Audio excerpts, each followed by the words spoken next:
अमित शुक्ला जी बरेली से। राधे राधे। राधा वल्लभ श्री हरिवंश महाराज जी, आपके चरणों में कोटि कोटि नमन। महाराज जी, मुझे ऐसा लगता है कि इस संसार में जो बुरी चीजें हैं उनमें शक्ति और आकर्षण अच्छी चीजों के मुकाबले ज्यादा है, क्योंकि व्यक्ति नाम ध्यान और साधना मुश्किल से ही अपनाता है, जबकि गलत बुरी गलत आदतें बहुत गलत जल्दी। गलत, बिल्कुल गलत। जैसा सोचोगे माया का वैसा ही प्रभाव पड़ता है। लोहे का चुंबक लोहे की ही वस्तुओं को घसीटता है। इससे ये सिद्ध नहीं हो गया कि बहुत पावरफुल है कि वो हीरा को भी घसीट लेगा, चांदी को भी घसीट लेगा, स्वर्ण को भी घसीट लेगा। उसमें पावर नहीं है, समझ। तो हमारी बुद्धि इस समय माया आकर्षित है, माया से ग्रसित है, तो असत वस्तुओं का महत्व बढ़ रहा है। नहीं तो अहंकार की बात नहीं है। त्रिभुवन का कोई भी सुख ऐसा नहीं है जिनका चित्त भगवान में जुड़ गया है और घसीट के दिखा दे। चैलेंज है माया को, क्योंकि भक्ति का और भगवान का आश्रय है। एक नहीं, शास्त्रों ऐसे महात्मा, ऐसे महापुरुष हैं। छोटे छोटे बच्चे हैं गुरु गोविंद सिंह के, और दीवाल में चुने जा रहे हैं और अधर्मी कह रहे हैं प्राण त्यागना बच्चों ने स्वीकार कर लिया, लेकिन धर्म त्यागना नहीं। कहाँ आकर्षण है? दिखाई दिया? बच्चे हैं, क्या आकर्षण है? न जीवन का आकर्षण है, न भोग का आकर्षण है, न परिवार का आकर्षण है। देशभक्ति का आकर्षण है, मर मिटने का आकर्षण है। मतलब हम लोग थोड़ा बहुत नीचे स्थिति में है ना, तो वो बात समझ नहीं पाते। भगत सिंह फांसी के फंदे को चूमते हैं और जय हिंद कहकर, कहाँ आकर्षण है? देशभक्त हैं, देश को भगवान माना और उसके लिए अपने हाथ से गोली से अपने शरीर को उड़ा लिया। चंद्रशेखर आजाद ने उड़ा दिया ना। हमारा महत्व कहाँ है, ये हमारा हृदय विषय जानता है। देखो, अगर हम गंदे यंत्र वाले अंदर है ना, मन बुद्धि चित्त, तो हमको सब गंदा नजर आएगा। हाँ, ये जरूर है कि जैसे पूर्वाभ्यास हमारा गंदे बातों का है, अब हम अच्छी बातों पे चलना चाहते हैं तो प्रभाव नहीं पड़ रहा, क्योंकि मलिन है ना। अब जंग लगी हुई है, थोड़ा जंग छूटे तो प्रभाव दिखाई दे। सत्य त्रिकाल सत्य है, असत त्रिकाल असत है। अब असत का इतना जोर का प्रभाव पड़ा है कि हमें ऐसा लगता है कि 10 साल सत्संग करे और 5 मिनट कुसंग करे, तो 5 मिनट का कुसंग 10 साल के सत्संग पर पानी फेर देगा। तो फिर निर्णय निकाला गया कि 10 साल सत्संग से ज्यादा पावरफुल कुसंग रहा। ऐसा नहीं है, वो अभी 10 साल से सत्संग कर रहा है, लेकिन दसियों हजारों जन्म से कुसंग कर रहा है। उसका अभ्यास कुसंग का बहुत जोर का है, अभी सत्संग का नहीं आया है। इसलिए हमारा दृढ़ विश्वास, हमारा चिंतन यदि प्रभु के प्रति है तो असलियत में समझ में आ जाएगा कि है क्या क्या सुख है संसार का जो हमें आकर्षित करता है। आप देखो, एक एक सुख का ऑपरेशन करो। रुपया, आपके यहां तक रुपया जमा कर दिया जाए, आपको खड़े कर दिया जाए, रुपया आसपास, अब न भोजन मिलेगा, न पानी मिलेगा, न कमरे से बाहर जाओगे, रुपया ही तुम्हारे पास है। क्या करोगे? 10 घंटे, 20 घंटे, 40 घंटे के बाद चिल्ला के कहोगे कि मुझे पानी पिला दो, मुझे भोजन पवा दो, ये सब रुपया ले जाओ। मतलब खत्म रुपये का मतलब ना। चलो, अब पानी और भोजन रख करके आपको कमरे में बंद कर दिया गया, फिर कुछ समय बाद आप चिल्ला के कहोगे सब हटा दो, एक बार मुझे बाहर खुली जगह में सांस लेने दो, मुझे मिलने दो। चलो, खुली जगह में तुम्हें छोड़ दिया गया, ना भोजन, ना पानी, ना कोई व्यवस्था, और उसकी साथ एक एक चीज का ऑपरेशन लो, उसमें आप ऊब जाओगे। सुंदर शरीरों का भोग बंद कर दिया जाए कमरे में, हर भोग सामग्री दे दी जाए और भोगो, तो ऊब जाओगे और हाथ जोड़ के कहोगे मुझे कुछ दिन के लिए अकेला छोड़ दो, क्योंकि उसमें सुख नहीं है, पक्का नहीं है। आकर्षण है माया का। अच्छा देखो, शरीर है ना अपना, अपने शरीर से देखो, या हम छूते हैं कोई परेशानी नहीं, और नीचे के द्वारों को छूते हैं तो रज साबुन लगा के धोते हैं ना, तो तुम्हारी सुख भोग बुद्धि कहाँ के है? वही तो है ना, वही है। स्पष्ट देखो, जैसे ऑपरेशन होता है ना, तो ऑपरेशन वाला अगर शर्माएगा तो फिर ऑपरेशन कैसे करेगा? उसको तो जिस अंग में रोग नजर आएगा उसी का ऑपरेशन करेगा। तो हम लोग कहाँ फंसे हैं? मलमूत्र के द्वार ही तो है प्रधान सुख भोग। गौर से देखो, फंसाया जाता है इससे और मिलता क्या है? फिर उसका कितनी देर तुम्हें सुख मिलता है? फिर उसके बाद क्या शांति मिलती है? फिर उसके बाद क्या इच्छा नहीं रह जाती है? पूरा जीवन इसी को भोगते हो गया, फिर भी वही भोग की इच्छा है। मतलब कुछ तो जादू है माया का, कि है नहीं पर मुझे लग रहा है। यही मिटाने के लिए अध्यात्म समर्थ है। अगर अध्यात्म का ज्ञान नहीं है, कई बार सुना चुके हैं, एक चक्रवर्ती सम्राट महाराज भर्तरी जी हुए हैं, बहुत बड़े वीर और महात्मा भी हुए हैं। उनके छोटे भाई का नाम था विक्रमादित्य, सब कोई जानता है, विक्रम बेताल कथा नहीं चले? हाँ, उनके छोटे भाई थे विक्रमादित्य। अब ये जब यौवन अवस्था को प्राप्त हुए तो बहुत बहुत ही बुद्धि प्रधान जीव, अलग अलग होता है, वो बहुत माइंडेड थे, बहुत बुद्धिमान। तो उन्होंने मन को जांचा कि चाह क्या रहा है। सब कुछ है चक्रवर्ती सम्राट, तो मन ने मांगा एक सुंदर स्त्री जो कहीं भी सबके पास ना हो। और चक्रवर्ती सम्राट मतलब एक छत्र राज्य हुक्म कर दिया कि सब सुंदरियां हमारे सामने लाई जाएं। उसमें देश विदेश की सब सुंदरियां उनके सामने लाई गई। तो एक सुंदरी का नाम था पिंगला, जो सर्वांग सुंदर और मन पसंद एकदम। भर्तरी जी ने चयन कर लिया। अब उसने भी सौभाग्य माना, इतना बड़ा वैभव संपन्न राजा मुझे स्वीकार, और 9 अवस्था थी।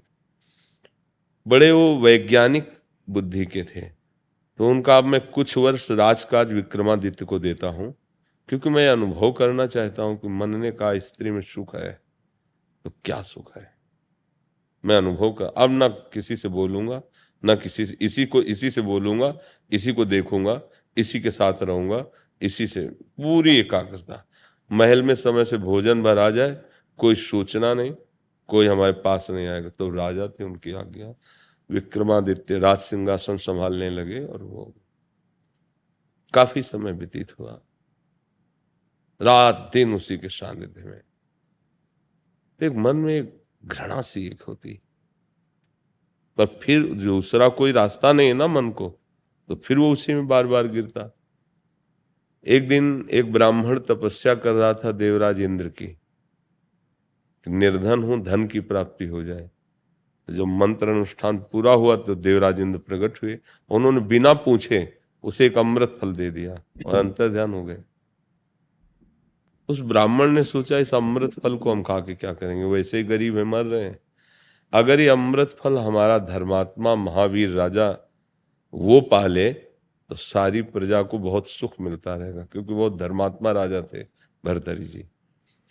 पहले था कि राज दरबार में या राजमहल में संत और ब्राह्मणों के लिए निषेध नहीं था, कभी भी जा सकते हैं बिना रोक टोक के, ऐसा मर्यादा थी। मंत्री ने सूचना दी कोई ब्राह्मण पधारे हैं, प्रभु आपसे मिलना चाहते हैं, बहुत वर्षों के बाद महल में। तो उनका अवश्य स्वागत है, उनको बुलाओ। बुलाया, प्रणाम किया, आज्ञा कीजिए। उनका मैंने मंत्र जब किया था धन के लिए, तो धन तो दिया नहीं, और देवराज इंद्र ने अमृत फल दिया है, इसे जो पाएगा वो अमर हो जाएगा। तो मैं दरिद्र अमर नहीं होना चाहता हूँ, आप हमारे धर्मात्मा राजा हैं, आप पाएं और आप अमर हो जाएं, और मुझे कुछ धन दिला दीजिए। तो उनका कुछ नहीं, आदेश किया जितना इनको जब जरूरत पड़े बराबर देते रहिए, अब तुम्हें किसी से मांगना नहीं पड़ेगा, क्योंकि मंत्र अनुष्ठान था ना, तो धन तो मिलेगा ही। अब उसका प्रकार बदल गया, वो कभी व्यर्थ नहीं जाता। अब उन्होंने विचार किया कि अगर अमर फल मैं पालूंगा और पिंगला मर गई तब तो जीना मुश्किल हो जाएगा, मैं ये अमर फल पिंगला को पवा दूं, तो जब तक जीवित रहूंगा तब तक ये हमारे सामने रहेगी। उसे कहा ये फल अमर फल है, आप इसे पा लीजिए। उसने कहा कि देवताओं के द्वारा दिए हुए फल ऐसे नहीं पाए जाते, पवित्र होके पाया जाता है। अब हम स्नान करेंगे फिर पा लेंगे, आप विश्वास मान लिए, पा लेंगे। मान गए। जिस महल पर वो एकांतिक वास कर रहे थे उसी की खिड़की से झांक के एक दिन देखा था पिंगला ने, तो अश्वपाल पीछे घुड़सवार थी, तो उसमें एक अश्वपाल था, जो राजा का अश्वपाल, मतलब एक सेना नायक की तरह शूरवीर, घोड़ों की सुरक्षा, घोड़ों की ट्रेनिंग बहुतों से करवाना, सब वो देखकर मोहित हो गई पिंगला। धीरे धीरे उनका मिलना जुलना, अब उसने विचार किया कि ये अगर अमल फल अश्वपाल को हम पवा देंगे तो अमर रहेगा जब तक हम जीवित, तो हमारी मित्रता चलती रहेगी। अश्वपाल को जब अमर फल मिला तो उसकी आसक्ति थी महाराज के दरबार में नाचने वाली वैश्या से, मित्रता थी उसकी। इसने सोचा अगर उस वैश्या को फल पवा दे, नवीन अवस्था की थी, वो अमर हो जाएगी। वैश्या के हाथ में अमर फल आया, उसने सोचा मैं नीच कर्म करने वाली अमर फल पाकर क्या करूंगी, अगर मेरे महाराज ये अमर फल पा लेंगे तो धर्मात्मा है, वो अमर हो जाएंगे। मंत्री ने सूचना पहुंचाई, राज दरबार की नृत्यांगना आपके दर्शन करना चाहती है, बुलाया जाए। सरकार, ये अमर फल मुझे प्राप्त हुआ है, इसे आप पालें तो अमर हो जाएंगे मालिक, हम तो आपके दरबार की नाचने वाली हैं। तो अमर फल देखा, ये तो वही है जो ब्राह्मण दे के गया था।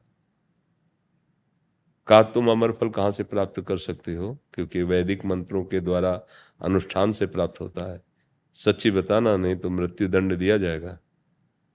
तो उसको कोई पता तो था नहीं ना, तो उसने कहा आपके महल के पीछे जो अश्वपाल हैं उनसे हमारी दोस्ती है, उन्होंने हमें दिया है।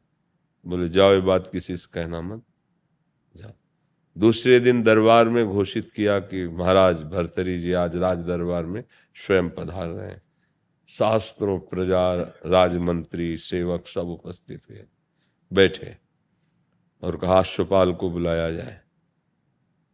अश्वपाल, अब राजा का हुक्म, तो बहुत डरते हुए आया कि ऐसा क्या।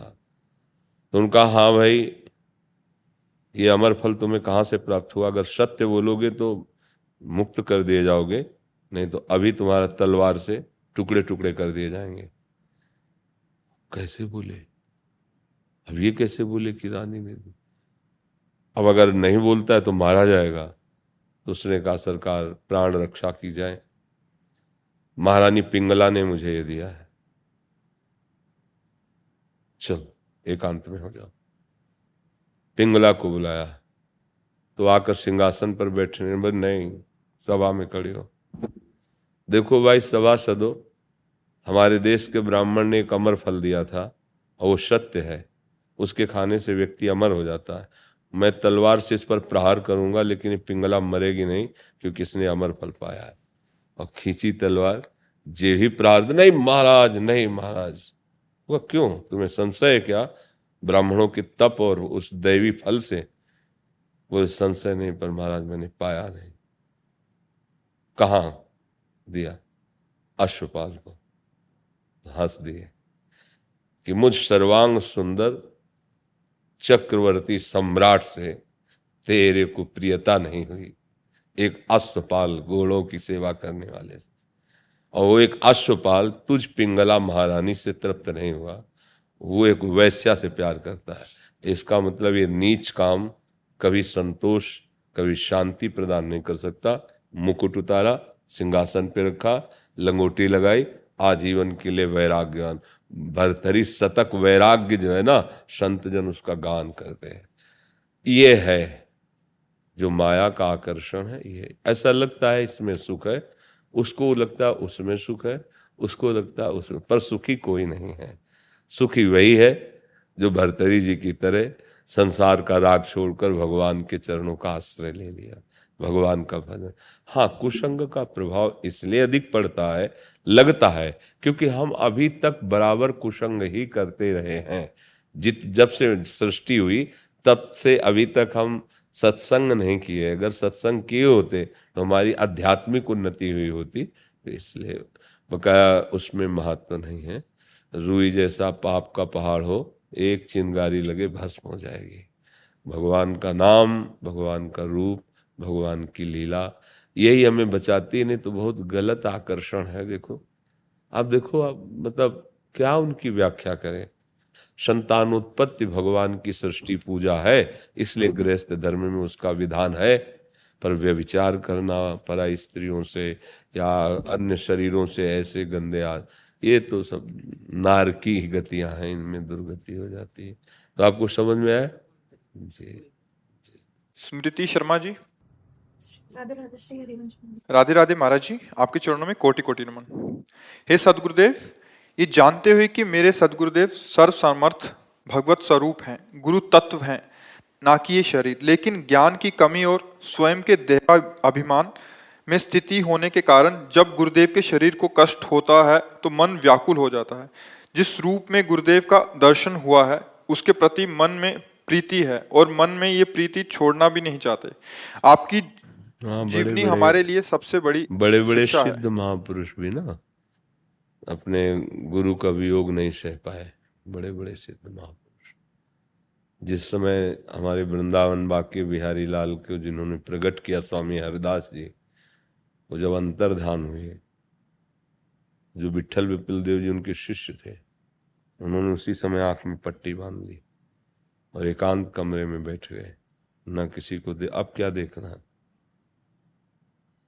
जिनको देख देख के जिए वो तो चले गए, अब क्या देखना, न खाना न पीना न कुछ। ऐसे बड़े बड़े वृंदावन के संतों को बड़ा दुख हुआ। विट्ठल विपुल देव जी के पास गए और कहा, रास की रचना करी, जो ब्रज का रास होता ना, ब्रजवासी बालक रास करते हैं, उसमें प्रिया प्रीतम बनाए और बोले चलो श्री जी आपको बुला रहे हैं। अब श्री जी की आज्ञा मान करके वहां गए, कहा पट्टी खोलो, प्रिया प्रीतम को देखो, मतलब किसी तरह बाहर तो आए। तो जो पट्टी खोला और कहा कि स्वामी जी कहाँ है, प्रिया प्रीतम तो है लेकिन स्वामी जी, तो किसी ने कहा स्वामी जी तो अंतर ध्यान हो गए। उसी समय प्राण छूट गए। महाप्रभु चैतन्य देव अंतर ध्यान में, सैकड़ों भक्त उसी समय प्राण छूट गए। हरिवंश महाप्रभु अंतर ध्यान में, सैकड़ों भक्तों के उसी समय प्राण छूट गए। तो ज्ञान एक अलग चीज है, प्रीति एक अलग चीज है। सब में वो बैठा हुआ है, लेकिन हमारा उद्धार नहीं हुआ। जब उसने रूप धारण किया तब हमारे जैसा बात की, हमको दुलार किया, हमको शासन किया, हमें डांट के प्यार के करके अपने स्वरूप का परिचय कराया, तो फिर वो शरीर भी ब्रह्म है, गुरु का शरीर भी भगवत स्वरूप है। पर ये जरूर दिमाग में रखे कि जाएगा तो है ही, क्योंकि ये जाने वाला है, आज नहीं तो कल जाएगा। तो जो बात है उसे पकड़ ले, और फिर जब उनका विरह जागृत होता है तो संसार का राग भस्म हो जाता है, क्योंकि गुरु का विरह है ना, फिर वो परमानंद में निमग्न हो जाता है। फिर उससे ये दिखाई देने लगता है कि हर समय गुरुदेव हमें प्यार कर रहे हैं, हमारे गुरुदेव हमसे गए ही नहीं। तुम्हारे दिमाग में गुरुदेव, तुम्हारे मन में गुरुदेव, तुम्हारे आसपास गुरुदेव दिखाई देंगे। प्रीति में बहुत बड़ा बल है। तो पर प्रगट में तो हर कोई यही चाहेगा कि हमारे गुरुदेव हमारे जीवित तो ना जाएं, क्योंकि उन्हीं के शासन, उन्हीं के, हमारा बल वही है। जैसे अब कोई भी समस्या, कोई भी बात है तो गुरुदेव बल है ना। प्रगट में उनसे जाके बातचीत की, उनसे अपनी गलती बता दी, उन्होंने क्षमा किया या दंड दिया, वो हमारे साहब है, हमारी बात बन जाएगी। पर अब ये निर्धारित है कि जितने मिनट, जितने सेकंड शरीर है वह उतने ही रहेगा, इसके आगे नहीं रहेगा। अब इस पर किसी का काहू को बसना है, जो कछ हो सब तिहारी कृपा से बिहारी बिहारी उनका। नहीं तो बड़े बड़े महापुरुष हुए हैं, अगर उनका शरीर रहता तो जगत मंगल होता रहता। पर प्रायः जितने बड़े महापुरुष हैं बड़ी जल्दी उनको हटा दिया गया है। आप देखना, जितने भी बड़े बड़े महापुरुष हुए हैं जल्दी से जल्दी हटा दिया गया उनको, यहाँ से सेवा से हटा दिया गया। चाहे वो बड़े बड़े महापुरुष अवतारी हों या जन्म से भजन लेकर स्थिति प्राप्त किए हो, उनको हटा दिया। तो हमें चाहिए कि जैसे दांव लग गया है, सत्संग मिल रहा है, सब बातों का समाधान हो रहा है, तो हम एक अच्छे साधक बन जाए, तो हमें गुरु का सानिध्य अनुभव में आने लगे। नहीं प्रगट में तो वियोग होगा ही, यहाँ का खेल ही ऐसा है। दुनिया में लाखों का मेला जुड़ा, हंसा जब जब उड़ा तो अकेला है, कोई साथ नहीं जाने वाला। सब प्यार कर रहे हैं सब, लेकिन जाना अकेले पड़ेगा। और अकेले जाने वाला अव्यवस्थित बड़ी घबराहट पैदा होती है। अगर व्यवस्था है, जहाँ जाना है और प्रिया प्रीतम साथ हैं तो कोई परेशानी नहीं। वही सिखा रहे हैं कि तुम्हारे साथ उतना ही जाएगा, जैसे तुमने यहाँ 5 अरब बैंक में जमा कर दिए, नहीं जाएंगे। और 5 रुपए किसी गरीब को भोजन पवा दिए, जाएगा साथ आप आपके। दिन भर आप बातें कर रहे हो, कोई फायदा नहीं। 2 बार तुमने भगवान का नाम लिया, वो तुम्हारे साथ जाएगा। बुद्धिमानी यही है कि यहाँ कमाते हुए, यहाँ कार्य करते हुए हमें जहाँ जाना है उस बैंक में भी कुछ स्टॉक रख लें, उसमें भी कुछ अपना अस्तित्व बना ले।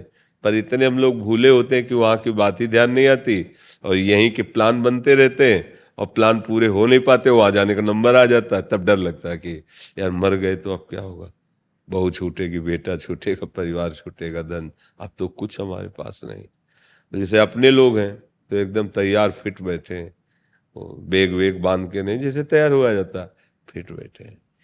हमें जाना कहाँ है हमें पता है, इनके साथ जाना है वो भी पता है, कैसे जाना है वो भी पता है, कितना माल है वो भी पता है, इसलिए बेपरवाह है। अब आपको कहा जाए कि अभी चलो, तो आपने माल ही इकट्ठा नहीं किया, आपने अपनी अटैची नहीं बांधी, अर्थात समेटा नहीं अपने आप को, फैलाए हुए हो, अभी घबराहट पैदा हो जाएगी। मरने की बात सुनने पर घबराहट पैदा हो जाएगी, और जब मरने की बात सुनने पर घबराहट ना हो, सावधानी बढ़े, तो जानो कि आप साधक हो, आप उपासक हो, क्योंकि मरना तो सबको है ही एक दिन, और वो दिन पता नहीं कब आ जाए। तैयारी तो हमें आज से ही रखनी है ना। जैसे एक आदमी पूरी तैयारी करके स्टेशन पहुंचा और गया गया और गाड़ी छूट गई, अब उसको कैसा लगेगा? वो बहुत बुरा लगेगा कि नहीं लगेगा? ऐसे ही हमने पूरा जीवन तैयारी की, माया की, और भगवान की जो प्राप्ति के लिए मनुष्य शरीर मिला था, अब वो गया और तैयारी कुछ नहीं हो पाई, गाड़ी पे चढ़ नहीं पाए। अब क्या पछताना है? तो गोस्वामी जी ने लिखा, तुलसीदास जी ने, मन पछतई है अवसर बीते, दुर्लभ देह पाए हरिपद भज, करम बचन अरु जीते, मन पछतई है अवसर बीते। ये श्रुत बनिता आदि जान स्वार्थ रथ, ना करु नेह सभीते, अंतहि तो ही तजेंगे पामर, तू न तजय वही ते, मन पछतई है अवसर बीते। जब समय आता है जाने का तो कोई साथी नहीं होता, तब रोता है मन कि बड़ी गलती हो गई। जो साथी थे, जो हमारे ईश्वर, जो हमारे परमेश्वर, जो हमारे प्रभु, उनसे तो हमने परिचय नहीं बनाया, और जिनसे परिचय बनाया वो सब छूट रहे हैं, और वो तड़प तड़प कर प्राण त्यागता है। घर वाले थोड़े दिन आंसू बहा लिए, बस फिर उसकी प्रॉपर्टी का आनंद लेते हैं, और वो दुर्गति को प्राप्त होता है। ऋषभ जी जलंधर से। राधा वल्लभ श्री हरिवंश महाराज जी, आपके चरणों में कोटि कोटि प्रणाम। महाराज जी, श्री कृष्ण ने अर्जुन को मार्गदर्शन दिया या अर्जुन ने श्री कृष्ण को ढूंढा? अर्थात हम गुरु की खोज करते हैं, गुरु सही समय पर हमारे पास आते हैं। दोनों बातें हैं। अर्जुन तो भगवान नर नारायण के अवतार हैं। नारायण श्री कृष्ण है और नर अर्जुन है। पता है आपको? ऐसा पता है आपको? नारायणम नमस्कृत्य नरम चैव नरोत्तमम। भगवान नर नारायण के रूप में अवतरित होकर आज भी बद्री नारायण में तप परायण है, उन्हीं से त्रिभुवन की रक्षा हो रही है। वही नर नारायण श्री कृष्ण और अर्जुन के रूप में है। तो हम तुम भी ऐसे ही हैं, भगवान के अंश हैं और भगवान हमारे अंशी हैं। नित्य संबंध है, ये किसी साधना भजन से नहीं। ये है जैसे पिता को पिता कहने के लिए हमें किसी के लायकात की, किसी के सपोर्ट की, किसी की गवाही की जरूरत नहीं है, वो हमारा पिता है। ऐसे प्रभु हमारे अंशी हैं। अब ये बात हम भूल गए हैं। अर्जुन जी ये बात भूले नहीं थे, प्रभु को ही अपना प्रीतम और अपना सखा मानते थे। हाँ, कर्तव्य निर्णय करने में उनको मोह व्याप्त हो रहा था। उस समय प्रश्न किया उन्होंने, पर हमसे सबसे बड़ी गलती हो रही कि हम अपने अंशी को ही भूले हुए हैं। भूले कि नहीं भूले? कोई तो मानने के लिए तैयार नहीं कि भगवान है। कोई अगर मानता है तो ऐसा मानता है कि अगर कोई भगवान हो तो हमारी समस्याओं का समाधान कर दे। भगवान को साधन और भोगों को साध्य, वो भी बात नहीं बनी। यदि आप ये मान लें कि आप भगवान के अंश हैं, ये पक्का है, इसमें कोई संशय नहीं। भगवान कह रहे हैं तो मान लो। गीता जी में भगवान कहते हैं ना, ममैवांशो जीवलोके जीवभूतः सनातनः मनः कष्टानि इंद्रियाणि प्रकृतिस्थानि कर्षति। ऐ जीव, तू मेरा अंश है, मेरा बच्चा है। अब यही बात हम नहीं जान पा रहे कि हम अंश कैसे हैं, हमारी समझ में नहीं आ रहा है, तो हम प्रभु से प्रार्थना करें। बिना गुरु के किसी को भी शुद्ध ज्ञान नहीं होता, चाहे जितना शास्त्र पढ़ लो, चाहे शिव विरंच सम होई, गुरु बिनु भव निधि तरह न कोई।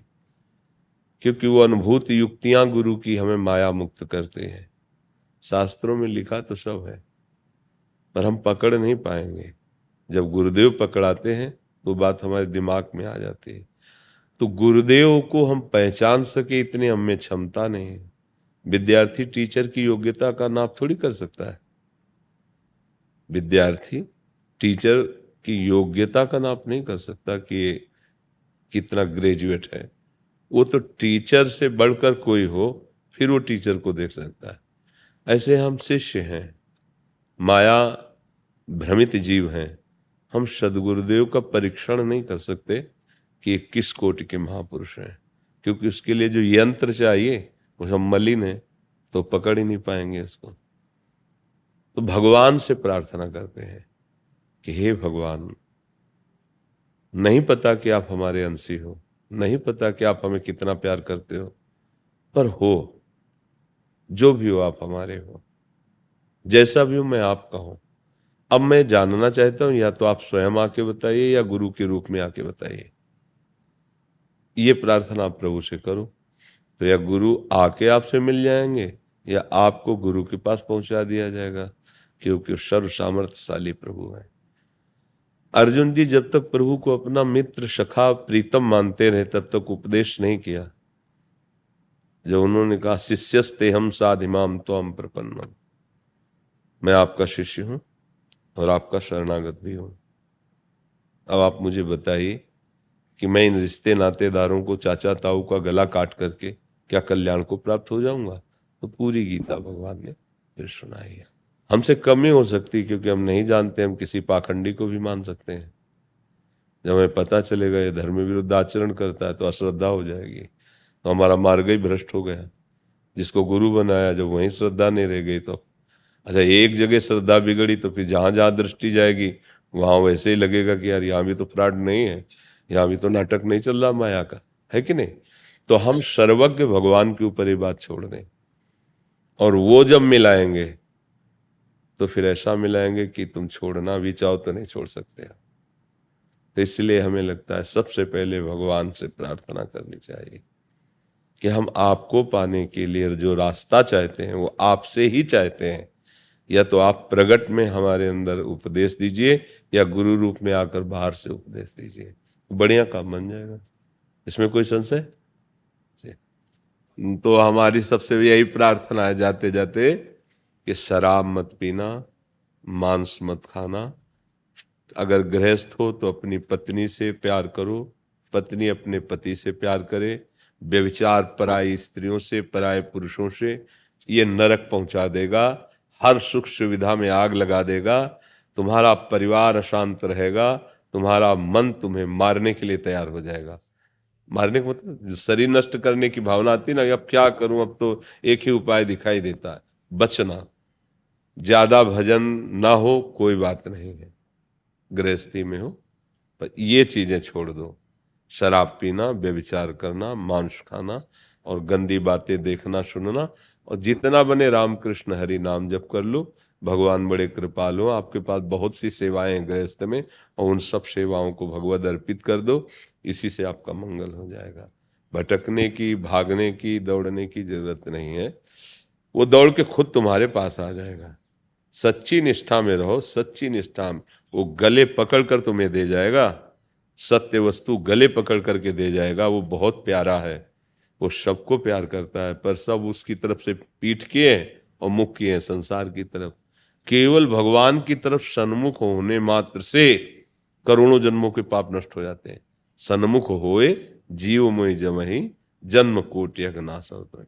तो हमें लगता है हमारी प्रार्थना आप लोग स्वीकार करेंगे और अच्छे बनेंगे। स्वस्थ रहिए, सुखी रहिए। इस इतना सस्ता जीवन मत निपटाइए गंदे आचरणों में। उज्जवल भविष्य वाले बनिए। आप सुखी रहिए और औरों को सुख पहुंचाइए। माता पिता तुम्हें देखकर गर्वित हो कि हमारा पुत्र ऐसा है। ऐसे आचरण न हो कि वो जल जाएं देख करके, है नहीं।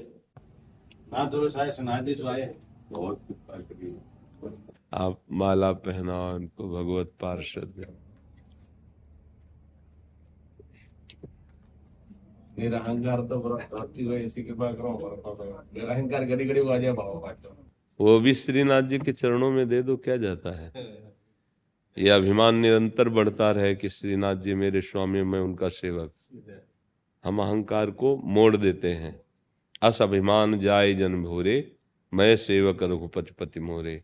ये हमें अहंकार हो जाए कि प्रभु मेरे और मैं उनका दास। अहंकार प्राकृतिक वस्तुओं का बाधक है, लेकिन चिदानंद का नहीं। प्रभु श्रीनाथ जी चिदानंद हैं और वो हमारे हैं। इस बात का हमें अहम हो तो हमें कोई परेशानी नहीं है।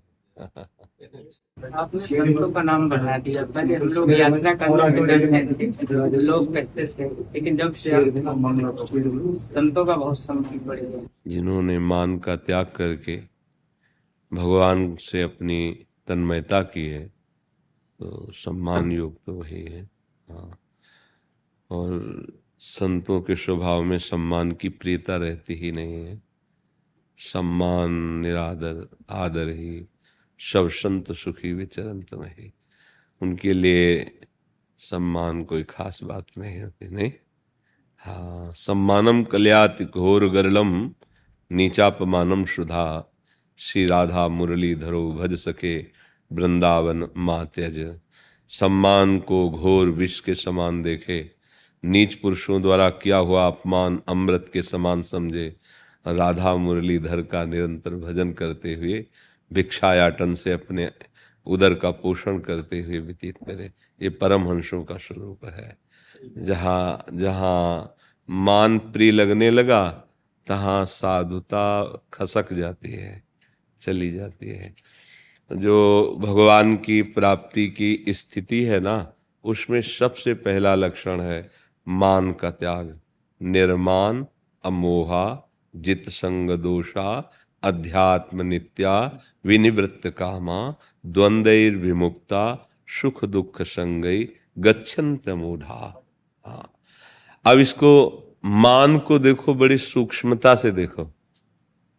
बड़ा सूक्ष्म विषय है कि हमें आसन दिया जाए तो हम आसन का त्याग कर देंगे, जमीन पे बैठेंगे। पर उसमें भी एक छुपा रहता है कि ये सब देखे कि मैं मान त्यागी हूं। अंदर से बड़ा धैर्य है, देखो आसन को भी नहीं ग्रहण किया। अगर मान प्रिय है तो बड़े से बड़े मान का त्याग किया जाता है मान की पुष्टता के लिए। ये बड़ा सूक्ष्म विषय है, समझ रहे। ये जो मान है ये हृदय का बड़ा सूक्ष्म विषय होता है। बड़े बड़े मान पत्र और बड़े बड़े माननीय सिंहासनों का भी त्याग करके जमीन में बैठा जाता है मान की ही पुष्टता के लिए। अगर मान का भाव नष्ट है तो चाहे चक्रवर्ती सिंहासन पर उसे बैठा दिया जाए या धूल दूसरी फुटपाथ में बैठा, उसको कोई फर्क नहीं पड़ता। दोनों स्थितियों में वो महान अपने स्वरूप में स्थित रहता है। अमोहा, ना अपने शरीर से मोह और न किसी भी शरीर से मोह।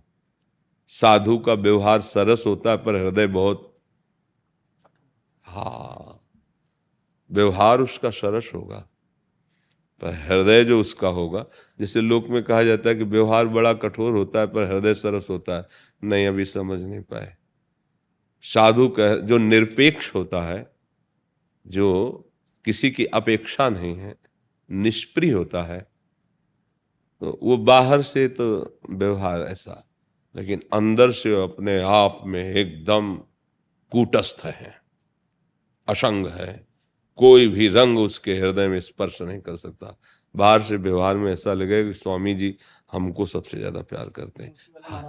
से पूज्य श्री प्रभुदत्त ब्रह्मचारी जी महाराज जी जी श्री जगत गुरु शंकराचार्य महाराज जी के शिष्य हैं, अलोपी बाग हमारा आश्रम है, जी उम्र के ब्रह्मचारी हैं। लेकिन आपने जिनका नाम लिया महाराज जी, जी। वो बड़े अच्छे संत थे। आप जानते हैं नंग बुधाश्रम स्वामी जी का? नहीं महाराज जानते नहीं, लेकिन सुना है हमने। हाँ, वो बहुत महाराज दिव्य, मैं नहीं जानता। हाँ बहुत सुना है महाराज। हाँ बहुत।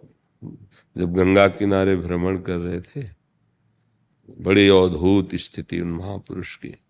जिस दिन से गुरु जी ने उनको संन्यास दिया था, उनका यह था कि चित्रकूट में रामलीला हो रही थी, तो वो बालक ही थे, तो रामलीला में जब देखा कि भगवान को 14 वर्ष का वनवास, भगवान ने राजकीय पोशाक उतार दी और वनवासी विशेष उदासी स्वरूप धारण किया, वो रो पड़े। वो बोले जब हमारे राम जी वन को जा रहे हैं तो अब हम घर नहीं जाएंगे, और वहीं से भाग पड़े। तो जब अशनीय का आश्रम है गंगा किनारे, तो वहाँ स्वामी शंकरानंद जी महाराज बड़े ही अवधूत कोटि के महापुरुष थे। पहले प्रायः सब संत जो है ना सिद्धांत से चलते थे, तो सिद्धावस्था को प्राप्त हो जाते थे। अब हम लोग क्या है कि बैलेंस बना के चलते हैं, विषय भी सेवन होता रहे और साधुता भी चलती है, तो ये मार्ग बैलेंस वाला तो है नहीं। तो स्वामी जी महाराज के पास हो गए, बच्चे थे, रो पड़े और कहा स्वामी जी राम जी वनवास को गए, अब मैं आजीवन घर नहीं जाऊंगा और संन्यास लेना चाहता हूं। तो अधिकारी थे, दृष्टि में ही आए, तो उनका बहुत सुंदर बात है। फिर उनका संन्यास तय हुआ, तो गंगा के किनारे संन्यास, गंगा जी में संन्यास बड़ा करुण प्रसंग होता है उस समय। दिगंबर करके सब कपड़े हटा के गंगा जी ऐसे वो तो जान। तो फिर जब मंत्र आदि हो गया तो आपस में लंगोटी दी पहन, बोले नहीं महाराज जी अब एक बार उतार दिया आप नहीं। तो बोले ठीक है चलो आश्रम। बोले नहीं महाराज यहीं संन्यास दिया, आजीवन यहीं व्यतीत करूंगा। बोले देख लो, बोले आशीष आपका। आजीवन महाराज वहीं व्यतीत किए, जैसे गंगा बढ़ती वैसे ऊपर और घटती तो नीचे, दिगंबर पूरा शरीर। जो वहां आ गया प्रारब्ध साथ पा लिया। स्वामी धर्म सम्राट करपात्री जी आज सब जाते थे, साष्टांग दंडवत करते थे। भैया अमोहा, मोह रहित हो जाना। बहुत कच्चाई है अपने में, अपने शरीर से मोह है, अपनी वासनाओं से मोह है, अपने शिष्यों से मोह है, अपने संबंधियों से मोह है। साधु का व्यवहार सम होता है, प्रिय होता है, पर वो हृदय से कूटस्थ होता है, निरपेक्ष होता है। अगर हृदय का कमजोर है तो फांस लिया जाएगा। दया बिना साधु कसाई, और दया करी तो आफत आई है रे। दया करी तो आफत, दया बिना साधु कसाई और दया करी तो आफत आई, मतलब ऐसे बच के खेलना है। निर्माण मोहा जित संग दोषा। साधु का जो स्वभाव होता है वो निर्लेप होता है, इसलिए कोई भी उसके आसपास विषय से एकत्रित हो, उसके वो हृदय में हलचल नहीं होगी, चाहे प्रतिकूल हो विषय या अनुकूल। प्रतिकूल विषय भी हो तो हलचल नहीं होगी। एक बार पूज्यपाद सिउड़िया बाबा जी महाराज को आगरा में किसी ने बुलाया, भक्तजन बुलाते हैं। अब बाबा के पास पता तो था नहीं, आगरा पहुंच गए। अब वहां जहाँ कोल्ड स्टोर था आलू का, वहां खड़े होकर इंतजार किया कि वो जो अब वो लिखा पड़ी हुई सब तो थी नहीं बाबा के पास। तो फिर उसने कहा यहीं आसन लगा लो। ठीक लगा लिया आसन। तो सड़ी आलू जो थी ना, जो बाहर फेंकी गई थी, भारी दुर्गंध, और वही आसन। अब घंटा 2 घंटा में पता लगाते हुए वो लोग आए, तो प्रणाम नमस्कार उनका। साधु का एक बार आसन जहाँ लग गया, अब उठेगा तो आगरे में नहीं लगेगा। हाँ अब रात्रि तो यही व्यतीत होगी। प्रतिकूल एकदम दुर्गंध युक्त, लेकिन विचलित नहीं होना, बस यही जित संग दोषा कि अब परिस्थिति बहुत गड़बड़ है। सामने चाहे जितना सुंदर उसके भोग विलास एकत्रित कर दिए जाएं, उसके मन में स्फुरण नहीं होगा। जैसे भुने हुए चना में कितना भी खाद पानी लगाओ अंकुरण नहीं होता, ऐसे महात्मा का हृदय ज्ञानाग्नि से दग्ध हो जाता है। और उसमें कोई भी विषय स्फुरण, चाहे रूप हो, शब्द हो, स्पर्श हो, गंध हो, ये सब भीड़ लगी आसपास, लेकिन उसके हृदय में स्फुरण भी नहीं होगा भोग का। यह है जित संग दोषा। और अध्यात्म नित्या, क्योंकि वो नित्य अपने आत्म स्वरूप में स्थित रहता है, इसीलिए विनिवृत्त कामा, कोई भी कामना उस महात्मा के हृदय में नहीं होती।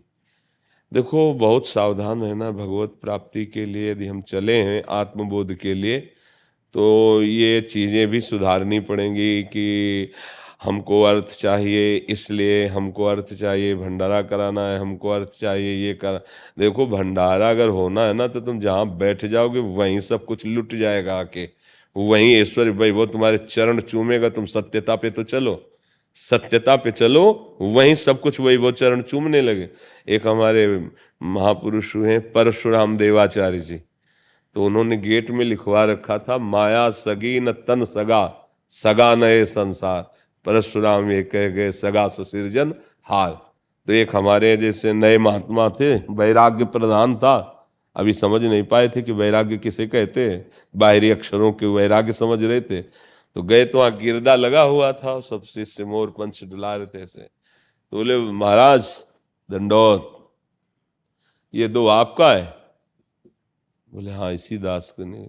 बोले आप लिखो माया सगी न तन सगा, और भाई वो भोग रहे हो तो माया नहीं है? बोले अभी तक तो हमको ज्ञान ही नहीं था, ये आपने सही बताया। कमंडल उठाया चल दिया। बोले चलो महाराज, साथ चल दिए। अब 10-20 किलोमीटर, वो तो अखंड ब्रह्मचारी और नैष्ठिक निष्ठा।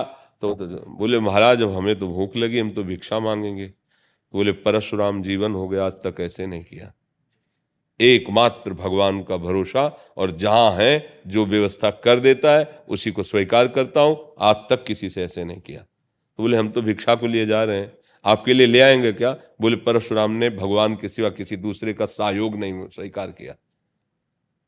अब वो गए भिक्षा लाने, इतने वहां का राजा निकला, देखा कि परशुराम देवाचार्य जी साष्टांग दंडवत थे। महाराज कैसे?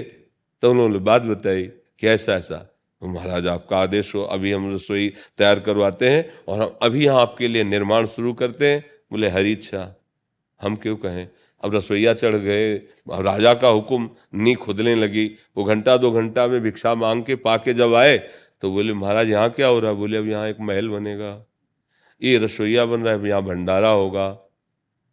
तब समझे हरि के आश्रित हो तो ऊषर में बैठ जाओगे तो वही वो तुम्हारे चरण चूमेगा। मांगने की जरूरत क्या है कि हमें भंडारा किसी से मांग के करना है? अरे तेरी गरज हो तो तू कर, हम इतने बड़े मालिक के सेवक हैं, तेरी गरज हो अंगूठे पे रखते हैं, मंगबो भलो न बाप सो जो प्रभु राखे टेक। एक साधु की एक अलबेली मस्ती होती है। हाँ वो सुरपति नरपति लोकपति जिनके भावे घास, रहे परम आनंद में तज सब हे की आस, एकमात्र भगवद आश्रय।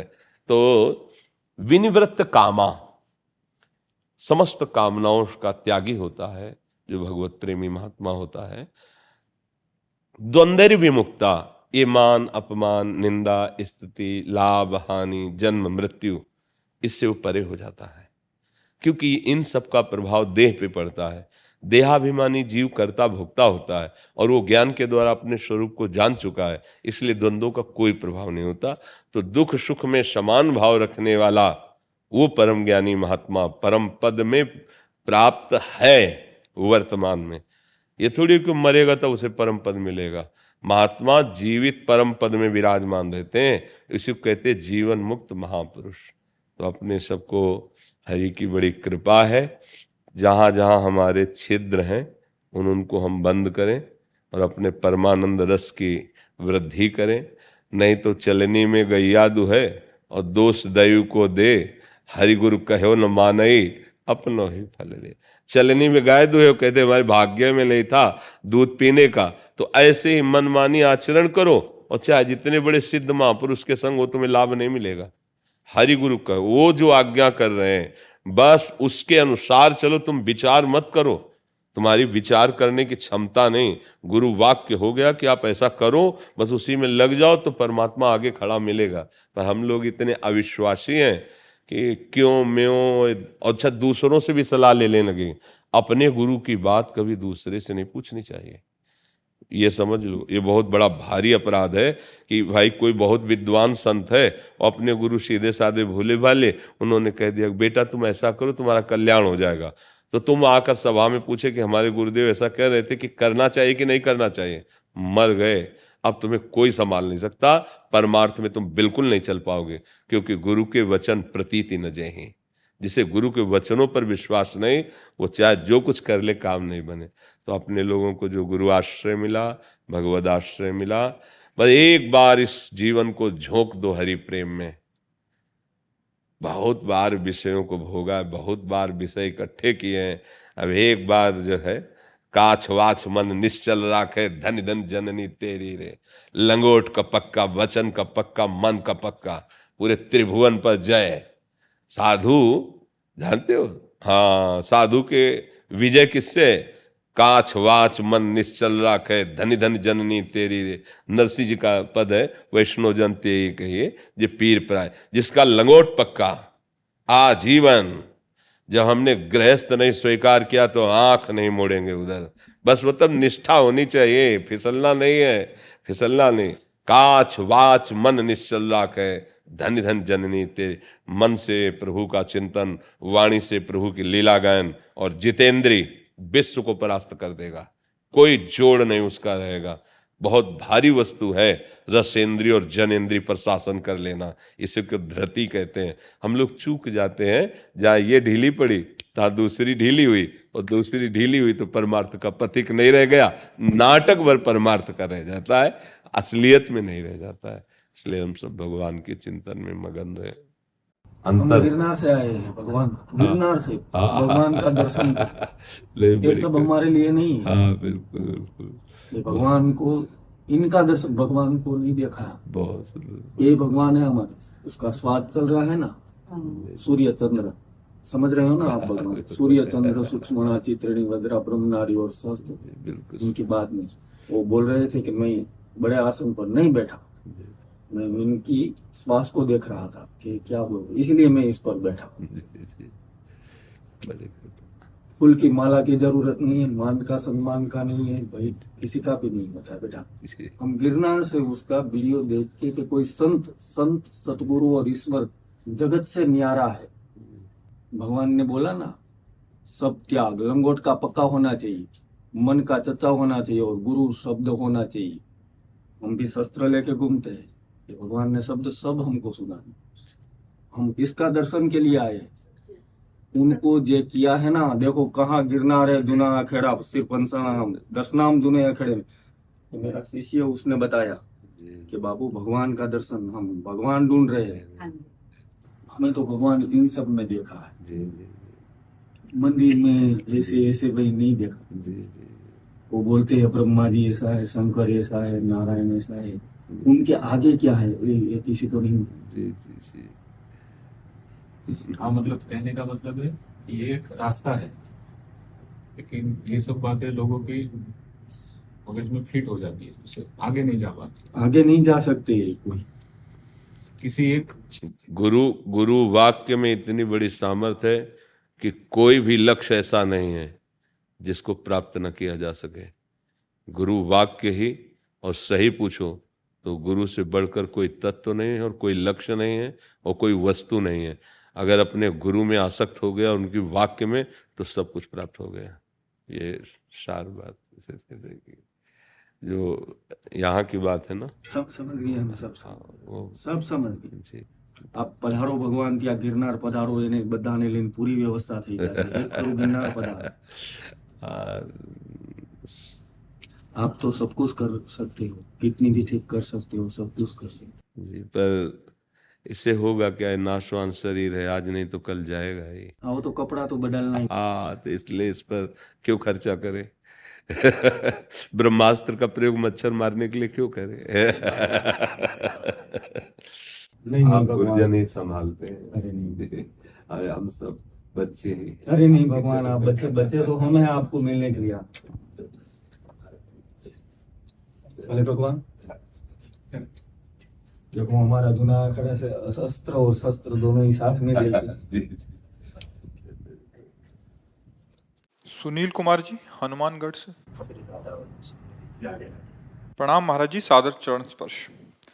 महाराज जी, आजकल मीडिया और सोशल मीडिया में तरह तरह के गलत विचारों और पाखंड का चलन सा हो गया है कि पूजा पाठ ऐसे करो, ये पूजा पाठ का सही तरीका नहीं है, आप ऐसे करें, ये सही तरीका है। और चैनल और लोगों की अलग अलग विचारधाराएं, जिससे कि भ्रम पैदा होता है क्या सही है और क्या गलत है। और सबसे बड़ा धर्म संकट जब पैदा होता है, माता पिता इन सब कामों को करने को कहते हैं कि सही मार्ग तो भजन मार्ग भगवत मार्ग है। तो इस धर्म संकट की स्थिति में क्या करें, कैसे इसका सामना करें कि इनको पता लग गया कि भजन सही है, बट माता पिता या रिश्तेदार कह रहे हैं कि ऐसा करो, यहाँ चढ़ाओ, यहाँ। इसमें किसी की सलाह नहीं मानी जाती। जाके प्रिय न राम वैदेही तजिए ताहि कोटि बैरिशम यद्यप परम शनेहि। तजो पिता प्रहलाद विभीषण बंधु भरत महतारी गुरुबल तजो कंत ब्रज बनितन भेमुद मंगलकारी। देखो भैया, अंतर से जब भगवदानंद की अनुभूति नहीं होती फिर लोग नाटक करने लगते हैं, क्योंकि जिस मार्ग में चले उसमें तो चल नहीं पाए, अंदर के माल खजाना का पता चला नहीं, तो बचा बाहरी सुख। अब उसके लिए नौटंकी नाटक शुरू हो जाता है। अब ये बात तुम्हारी बुद्धि के परे की बात है, तो तुम जान पाते नहीं हो। ऐसे ऐसे बातें बोली जाती हैं, ऐसे ऐसे कि बहुत गुस्सा लगती है कि यार तुम अपना भी नाश कर रहे हो और अनुगामियों का भी नाश कर रहे हो। तुम्हारी पता है कौन सी दुर्गति तुम्हें होगी। आप गए और औरों घालें जो को शत मार्ग प्रतिपालें। हम बैठे प्रवचन कर रहे हैं तो आपके अंदर आस्था और श्रद्धा है, आप एक भाव लेके आए हो कि हमारे जीवन के सुधार के लिए एक महात्मा का संग मिला है, उसके वचन हमें सत प्रकाश दिखाएंगे, सतमार्ग दिखाएंगे। और हम छल भरा वचन बोले आपसे, कपट भरा, तो सबसे पहले दुर्गति हमारी होगी। आपकी तो हो ही जाएगी क्योंकि कुसंग हो गया, गलत हो। इसीलिए बहुत थोड़ा सोच समझ के सत्संग सुनो। पहले किसी भी सत्संग में जाए, दूर बैठ के सुने, कई बार आचरण देखे, व्यवहार देखे, खूब अंदर से बाहर से टटोल ले कि हाँ बात केवल हरि की है, तो फिर बैठे, नहीं तो दूर रहे। तुमको खुद भरोसा नहीं उसका और हमें भरोसा दिलाने चले हो। तुम्हें खुद राग का त्याग नहीं, हमें वैराग्य सिखाने चले हो। तुम्हें खुद हरि से अपनापन नहीं, हमें हरि से अपनापन कराने चले हो। बहुत कड़ुआ लगेगा ये बातें सबको, लेकिन हम आपको सत्य कह रहे हैं। लाखों में कोई विरला एक होता है जो सत मार्ग में चलने वाला होता है, लाखों में कोई विरला होता है। न राम, न कृष्ण, न हरि, न भगवान नाम, न भगवत मार्ग। ऐसे ऐसे रोगों से निवृत्ति हो जाती है, ऐसे दुखों से तुम निवृत्त हो जाओगे। न थोड़ा भी तुम्हें ज्ञान नहीं है। हम कह रहे कोई भूखा है, कुत्ता भी हो तो उसको रोटी दे दो, तुम्हारा मंगल हो जाएगा। कोई बीमार पड़ा है, उसकी औषधि करा दो, भले पशु हो, मंगल हो जाएगा तुम्हारा। जैसे बने राम कृष्ण हरि नाम लो, तुम्हारा मंगल हो जाएगा। इन सब झूठे बकवासों से कुछ नहीं होने वाला है, कुछ नहीं। 1 टन तेल चढ़ाओ, भगवान से विमुख आचरण करो तो सुख मिल जाए तो बता देना। और 1 बूंद मत चढ़ाओ, राम राम राम राम राम कृष्ण कृष्ण कृष्ण कर, और कोई तुम्हारा बिगाड़ दे तो मैं बता देना कि तुम्हें समझे में नहीं आ रहा है। ये सब भगवान के पार्षद हैं, जितने नवग्रह आदि हैं। जब आप भगवान से विमुख रहोगे, गंदे आचरण करोगे, तो चाहे जो कुछ करो ये तुम्हारा नाश ही करेंगे। और सही ढंग से चलोगे तो चाहे जितना बुरे स्थान पे बैठे होंगे कुछ नहीं बिगाड़ सकते। जो पे कृष्ण चरण मन अर्पित तो करी हैं का नवग्रह रंग। तो अच्छा, महीना 2 महीना 4 महीना मंत्र जप लिए, हम इसीलिए तुम्हें ठोक के छाती की बात कहते हैं कि बचपन से ईमानदारी से चले हैं। इतना भी कहीं भगवत कृपा से कोई ड्रामेबाजी नहीं रही, और रात दिन मंत्र जपते रहे, और हालत आप देख रहे हो हमारी। लेकिन हमारा लक्ष्य रहा है भगवत प्राप्ति, भगवान को प्राप्त करना। 2-4 महीने मंत्र जप ले, स्मशान में तो भूत सिद्ध हो जाता है। 10-5 वर्ष ऐसे अच्छे से करे तो यक्ष यक्षिणी ये सब सिद्ध हो जाती है। जो क्या बोल रहे हो, क्या सुन रहे हो, क्या देख रहे हो, लाखों कोस दूर की बात बता सकते हैं। भगवान का भजन कर रहे तो हमारी बात मान लो, कोई लोभ लालच बस नहीं, कुछ किसी की सामर्थ्य नहीं है। आप आए और आपका काम बन गया तो आपको लगा बाबा बड़े सिद्ध हैं, चमत्कारी, तो वास्तविक आप कष्ट सहकर आए संत भगवत भावना की, तो ये आपका पुण्य बन गया ना। संत दरस जिम पातक टरे, तो आपका ही कर्म तो आपके कल्याण का कार्य बना। कोई किसी का कल्याण नहीं कर सकता। कल्याण का मार्ग हम बता रहे हैं, आप ना चलो तो सब बेकार है, और आप मान लो तो आप ही उसके मुख्य धन्यवाद के पात्र हुए, जो आप गलत बातें छोड़कर अच्छे मार्ग में। तो ये तो सब लोग दिमाग में बैठा लो, नहीं कलयुग है, आगे और परेशानी बढ़ जाएगी, सही रास्ता नहीं मिलेगा भगवान के मार्ग का। अब वो एक हितधाम में थे, तो एक ने कहा कि हम बहुत परेशान हैं। एक जगह गए थे तो 5,000 रुपये की घोड़े की अंगूठी, नाल की अंगूठी, ऐसे नहीं, तब तो घोड़ा पर ब्रह्म हो जाना चाहिए। जब उसके नाल में इतनी ताकत है कि तुम अंगूठी पहन लो दुख रहित हो जाए, तो बेचारा रोज एक्का में जोड़ा जाता है और रोज सांटे चलते हैं उसके, और दौड़ता है सैकड़ों किलोमीटर, तो उसका दुख दूर हो जाए। अरे दिमाग खराब है, घोड़े की नाल तुम्हें नहीं ठीक पर पाई, राधा राधा। तो बाहरी दिखावे में, अच्छा आजकल लोगों को विश्वास भी वही है, जैसे हम आपको सीधी बात बता रहे ना, कोई फीस नहीं, कोई फार्म नहीं भरना, कोई दान पेटी नहीं, कोई मांग नहीं, आप सम्मान से आओ, बैठो और सत शास्त्रों की बात, जिससे आपका वास्तविक परम मंगल होगा। तो आपको लगता है यहाँ कोई जादूगिरी तो है नहीं, चमत्कार तो है नहीं, ये तो ऐसे प्रवचन करते रहते हैं। महर्षि इसमें एक समाधान चाहिए। जो संसार में, ये तो आपने भजन मार्ग की बात बता दी, जिनको भगवत प्राप्ति करनी है, जो संसार में फंसे हैं उनको तो बिल्कुल इस बात का ज्ञान नहीं कि भजन भी करना चाहिए। उनको तत्काल दुख आया और उसका निदान उनको चाहे कैसे भी मिले, तो इसलिए इस उद्देश्य से वो कहीं भी जाते हैं और वहां उसका निदान चाहते हैं। वो दुख का निदान नहीं मिल सकता, क्योंकि उसमें सामर्थ्य नहीं दुख निदान करने की। देखो कोई भी जो दुख आता है वो पूर्व के पाप कर्म से आता है। अगर थोड़ा भी अध्यात्म जानते हो तो समझते हो कि पूर्व का पाप कर्म ही हमारे दुख का सृजन करता है। तो जब हम कहीं जाते हैं, तो जैसे तीर्थ गए या भगवान के मंदिर गए या सच्चे संतों का संग किया, तो उससे हमारे पूर्व पापों पर प्रहार होता है, वो क्षीण होते हैं, तो दुख मिटना प्रारंभ हो जाता है। और ऐसी जगह हम गए जहां हमारी और बुद्धि मलिन हो जाए, तो भला वो दुख कैसे। अब हो सकता है ऐसा संयोग कि आज 12 बजे से आपका वो दुख संपन्न होने वाला है, और आप सुबह पहुंच गए और उनका जाओ ठीक हो जाओगे, और आप ठीक हो गए। अब आपका विश्वास हो जाएगा कि अमुक व्यक्ति ने ठीक किया, बकाया ऐसा नहीं था। अगर 12 बजे तक तुम वहां नहीं पहुंचते तो अपने आप ठीक हो जाते, क्योंकि वो क्रम चल रहा है उसका। कोई किसी को दुखी या सुखी नहीं कर सकता, हमारे कर्म ही हमको सुखी दुखी करते। इसमें पक्का समझ लो, चाहे जहां भाग के चले जाओ। अगर एक व्यक्ति हमको ऐसा लाओ कि एक बार आशीर्वाद देने के बाद पूरा जीवन हो गया, उसने कभी दुख का मुंह नहीं देखा, कहीं से भी किसी का भी अनुयायी हो, एक व्यक्ति लाओ, तत्कालिक घटना, तत्कालिक वर्तमान दुख का शमन, तुक्का पुण्य का नहीं, एक आदमी हमें ले आओ पूरी सृष्टि में कि ये उनका आदमी है, और जिस दिन से आशीर्वाद दिया बस करोड़पति बनता चला गया, सारी सुख सुविधाएं चरण चूम रही हैं। और कभी ये तो सब बहुत छोटी बात है। भगवान के अवतार दत्तात्रेय जी हैं, आपने सुना है? स्वयं भगवान के अवतार हैं दत्तात्रेय जी, और अवधूतों के गुरु हैं, परमहंसों के अवधूतों के गुरु हैं।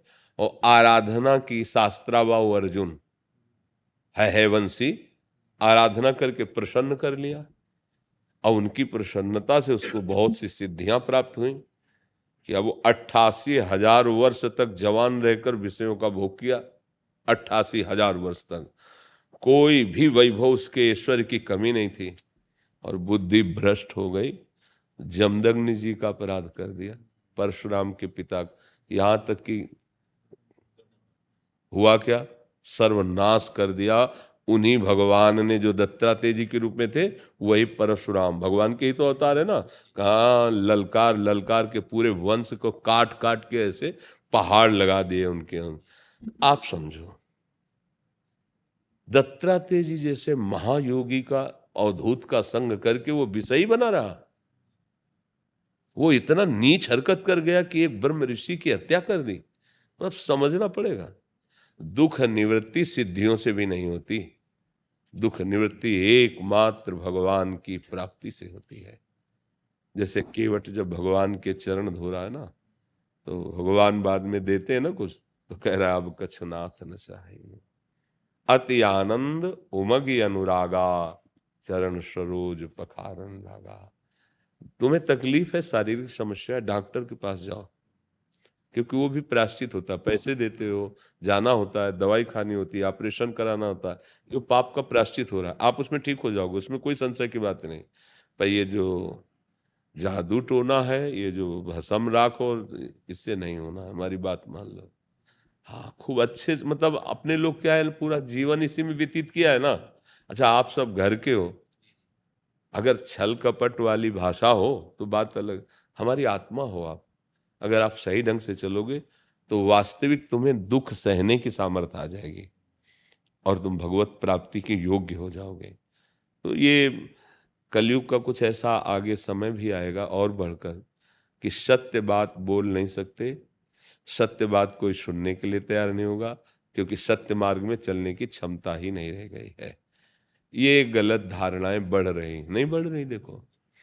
अच्छा, हमारी बहन हमको कितना प्यारी लगती है, भैया कह के जब हृदय से लगे, और वही दूसरे की बहन तुम्हारे सामने पड़ती, तब तुम कैसी दृष्टि से देखते हो, क्या व्यवहार करते हो। अवसर मिल जाए तो राक्षसों की तरह मार देते हो। ये क्या बुद्धि है, ये कहाँ सुख। अब ये कहीं भी भाग के त्रिभुवन में जाए, इनको कहीं सुख मिलेगा? त्रिभुवन में कहीं भाग के चले जाए। तो इसलिए, और क्या होता है, हम लोग थोड़ा विवेकहीन हो रहे हैं, इसलिए पाखंड का बढ़ावा दे रहे हैं। भाई चमत्कार है, जैसे हमसे कहे कोई चमत्कार दिखाओ, तो हमारे पास है ही नहीं, चमत्कार दिखाएं क्या। ये कोई कहे महाराज आशीर्वाद दो, हमारा रोग ठीक हो, हमारी किडनी ठीक नहीं, तो तुम्हें क्या आशीर्वाद दे। सत्य बात ये है, हाँ, कि राधा राधा रटो, हर गम सहने की सामर्थ्य आ जाएगी और आप मंगल में प्रभु की प्राप्ति के योग्य हो जाओगे, इस दुख संसार से मुक्त हो जाओगे। बड़ा नाटक चल रहा है, बड़ा नाटक। बहुत सावधान, बहुत सावधान। ये लोग बावरे हैं, समझ नहीं पा रहे हैं।